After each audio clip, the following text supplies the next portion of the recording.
আসসালামু আলাইকুম রহমতুল্লাহি ওয়া বারাকাতুহু। আমার শ্রদ্ধেয় রীতা আপা এবং দেশের ময় মুরব্বী এবং ভাই ও বোনেরা, আপনারা সবাই ভালো আছেন তো? আশা করি ভালো আছেন। ভালো আছে বিধায়ী রীতা আপার কাছে আপনারা আসতে পারছেন। হ্যাঁ, তারপরে হলো আমাদের রীতা আপাকে আমরা অনেক ভালোবাসি বিধায়ী আমরা সবাই এই জায়গায় উপস্থিত হয়েছি। আমরা বিগত 15-16 বছর কোনো নিজের ভোট নিজে দিতে পারি নাই। এই বছর আমরা আশা করি যে নিজের ভোট নিজে দেব। তারপরে রীতা আপাকে আমরা সব সময় স্মরণ করব, অবশ্যই ভোট দেওয়ার সময় অবশ্যই স্মরণ করব।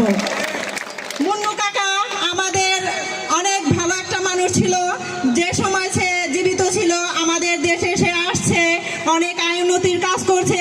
আমরা রীতা আপার কাছ থেকে এইটাই আশা করব। আমি একটা ফাউন্ডেশনে কাজ করি, আমার ওই জায়গা 60 জন সদস্য আছে।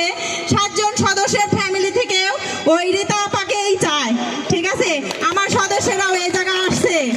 তারপর আমার সদস্যের ওই জায়গা যারা হয়তো একটু মত বিনিময় এদিক সেদিক ছিল, তাদের সাথে আমাদের ফরিদ ভাই যে কথা বলছে, ফরিদ ভাইয়েরও অনেক অবদান আছে।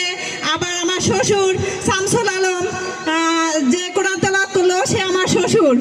আমি তাদেরও অনেক অবদান। তারাও মানে আমার সেন্টারে যায়, আমার ওই জায়গায় যায় অনেক কথা বলছে। সবার মত বিনিময় এক কথাই যে রীতা আপাকে আমরা চাই, রীতা আপাকে আমাদের লাগবে।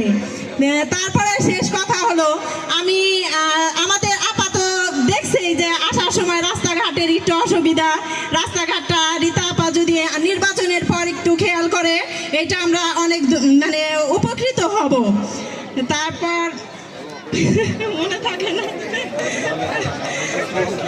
আচ্ছা, সবশেষে আমার আর একটা কথা, রীতা আপা নির্বাচনের পরেও জানি আমাদের সাথে এইভাবে দেখা করে এবং মাদক দ্রব্য এইগুলো জানি একটু নির্মূল হয়, ঠিক আছে? এই বলে আমি আমার বক্তব্য শেষ করছি। আসসালামু আলাইকুম। আর সবাই